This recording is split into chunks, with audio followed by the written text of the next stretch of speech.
Hello बच्चों, let's read this question. The question says two metal cubes A and B of the same size are arranged as shown in figure.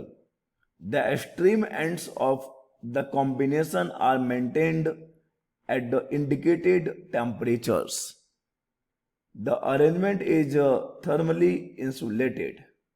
The coefficient of thermal conductivity of A and B are 300 watt per meter degree Celsius and 200 watt per meter degree Celsius respectively.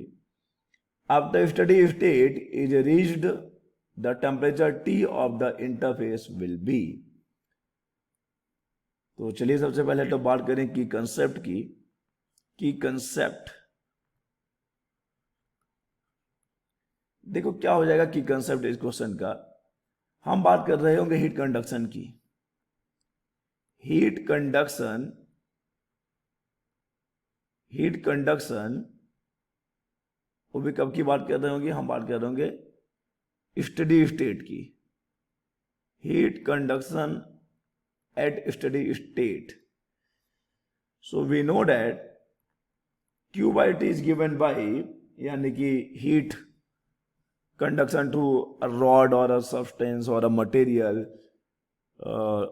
पर second Q by T, और we can say the rate of heat flow. The rate of heat flow भी हम लोग बोल सकते हैं. The rate of heat flow, the rate of heat flow ये होता है K A T1 minus T2 divided by L.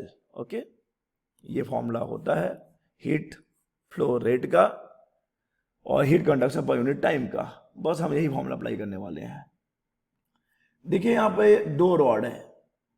एक रॉड A है, वन रॉड इज A, और एक दूसरा रॉड है दैट इज B. ये A है और ये B है. यहां का टेम्परेचर है 100 डिग्री सेल्सियस और यहां का टेम्परेचर मेंटेन्ड है 0 डिग्री सेल्सियस.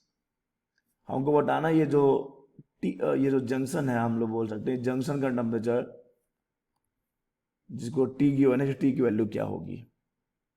तो after steady state reach the temperature T interface का टेम्परेचर बताना है. तो देख लीजिए, हम लोग अगर बात करते हैं हीट कंडक्शन की तो देखिएगा दोनों जो है सीरीज में हम लोग बोल सकते हैं. जगह अगर हम लोग कंपेयर करेंगे इसको तो बाय द कॉम्बिनेशन ऑफ, और अगर आप इसको कंपेयर करेंगे, मैं कंपेयर किससे करने की बात करता हूँ. देखो ये भी एक जैसा कि इलेक्ट्रिकल नेटवर्क होता है ना, ये पहला रजिस्टेंस फिर ये सेकंड रजिस्टेंस, इसमें करंट पास होता है तो दोनों में करंट सेम है. अगर सीरीज में है तो दोनों में करंट सेम होता है ना.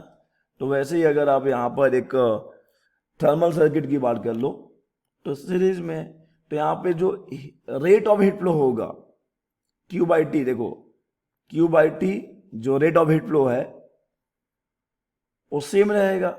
यानी कि रॉड A के लिए और रॉड B के लिए दोनों के लिए क्या होगा, rate of heat flow same रहेगा. तो Q by t for A is equal to होगा Q by t for B. चलिए फॉर्मूला लगा लीजिए ना. फॉर्मूला क्या है, K1 फॉर्मूला जो है, इस फॉर्मूले की बात करते हैं हम लोग, K A T1 minus T2 upon L. तो हमको K1 और एरिया दोनों का सेम ही है, क्रॉस सेक्शन एरिया सेम है, थर्मल कंडक्टिविटी अलग अलग है, और यहाँ पे टेम्परेचर 100 और ये माइनस T डिवाइडेड बाई ये लेंथ L. गिवन तो नहीं है, हम अपने मन से L ले लेते हैं. ओके, दोनों का लेंथ सेम ही है. ठीक है, दोनों का लेंथ सेम ही है. तो यहाँ पे क्या जाएगा K2A, ये कितना हो जाएगा बच्चे, ये हो जाएगा, अगर हम इसकी बात करते हैं तो ये T माइनस 0 हो जाएगा. T minus 0 divided by L. Cancel out करो बच्चे, क्या क्या कैंसिल आउट हो जाएगा, L से L कैंसिल हो जाएगा, A से A कैंसिल हो जाएगा. वैल्यू पुट कर देते हैं, सॉल्व करते हैं. K1 की वैल्यू कितनी है, K1 की वैल्यू है 300 और ये 100 minus T, this will be equal to 200 और ये हो जाएगा T माइनस 0. तो यहां से काम करो, ये 2 0 और 2 0 कैंसिल आउट कर दो.